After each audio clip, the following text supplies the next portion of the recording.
A good example is recovery. 10 years ago, ice baths were recovery. That was number one because it when you think about it in your head, it makes sense, doesn't it? Vasoconstriction, vasodilation makes sense. Exactly, it makes sense, right? 100%. But then, as knowledge around heart rate variability has come in, and autonomic nervous system, and rest and digest versus fight and flight mode in the autonomic nervous system, the research is suggesting completely that ice baths work if you believe they work, but if you don't, then it puts you into a fight or flight mode, which is the quintessential opposite of recovery and rest and digest mode.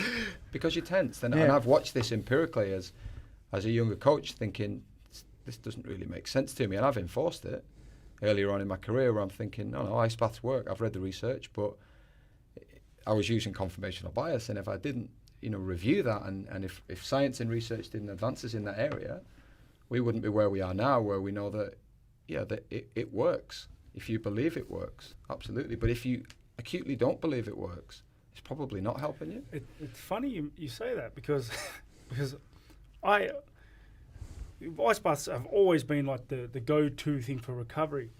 But I feel like I'm going to die when I'm inside one. Like, I can't do them. I can't. If there's a cloud covers the sun, I'll wear a jacket. You know what I mean? And so, no way. Yeah, I used to. I've jumped in there, and as I was sitting there dying, I'm pretty sure, literally dying, I'm thinking to myself, this can't be good for me. What? I'm freaking out right now. Well, that's what Dev's is talking about. Yeah. And it is, again, back to the simplicity you touched on earlier, Fab, is sometimes things can be too simple and we want to overcomplicate them because it seems too simple. So fundamentally, for me, and my philosophy around recovery is rehydration, which is pretty simple, nutrition, getting the right food in at the right time, and sleep, which there's just mountains of research over a long period of time that those three things cannot be challenged as far as recovery. If you don't get those three right, you cannot recover. There was a thing that, in relation to that, and I don't want to just plug one little thing out and paraphrase it, but they were saying, I don't know who was it. I think I was talking to Justin Lang, who were talking about this stuff, and talking to his dad, John Lang. Yeah. And he's saying, fundamentally, for people that do the things correctly, eat properly, sleep properly, and rehydrate properly, when you look at it, if you tore your hammy and it took 4 to 6 weeks, not allowing for some other thing, but if you tear your hammy, you're not coming back. If everything's you're doing right, it's around that time, that 4 to 6 week period.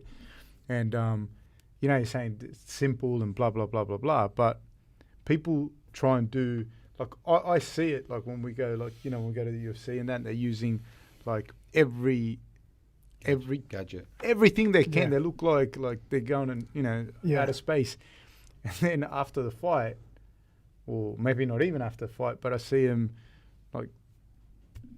drinking alcohol and blah blah blah blah, and I'm thinking, what is the point? Why is the ice bath that important when you just drank I'm sure you would have seen, sometimes they have cameras in change rooms or whatever, or after games, I've been in dressing rooms where it's compulsory to have an ice bath, but while the players are in the ice bath, they're having a beer. You know what I mean? So it's why do the ice bath? You know what I mean? If that's the sort of approach, and there's a time and place in our sport to have a beer and enjoy each other's company. There's no doubt about that. But I always found that a little bit strange. It's compulsory to have ice baths, but then there's no food provided, or there's no water provided to the players, and then here's a beer on your way out to the team bus, so. But people do want to overcomplicate, and that's what we're saying. People want to make it, they don't want it to be as simple as, because the thing is, we were talking about this with guys training, because constantly,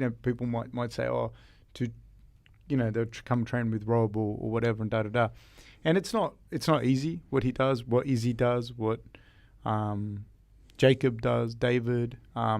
It's not easy, and anyone can train one day, but and if you ask what they do at training, it's not anything amazing. It's just the sessions. But then you've got to hit every session, and you've got to hit every session every day of every time we train.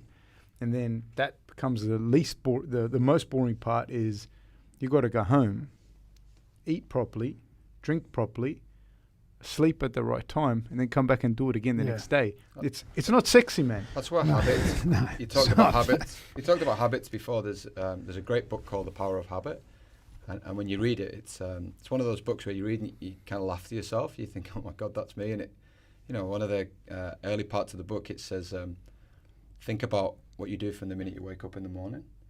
It says you go through your routine and things you do, and simple things like you pick up your toothbrush, and I bet you go to the same section of your mouth and brush the same teeth first every time. Yeah. Why do we do that? We do that because when you perform the same action repeatedly, it becomes autonomic, and you don't even think about it, and the brain does that to conserve energy. And it's the same when I talked about routines and rituals before, when you're trying to develop footballers, and from my area, trying to develop them away from the field. The biggest part, especially around nutrition, and then again with sleep, is trying to establish rituals. So how can we get the players to do the same thing repeatedly and it be the right thing? And so, I think that's why it becomes overcomplicated generally, is because people look at that as too simple. And when the habit loop breaks, it talks about that in the book, about habit loops and how you break a bad habit and how you instill a good one. We always talk about that, like when we have to weigh up, when you have to do like appearances or anything, and I always say to them, like, it takes you away from your training. You have to give like a monetary value to each session, and then work out how much these people are going to pay you for you to be there, because it breaks our routine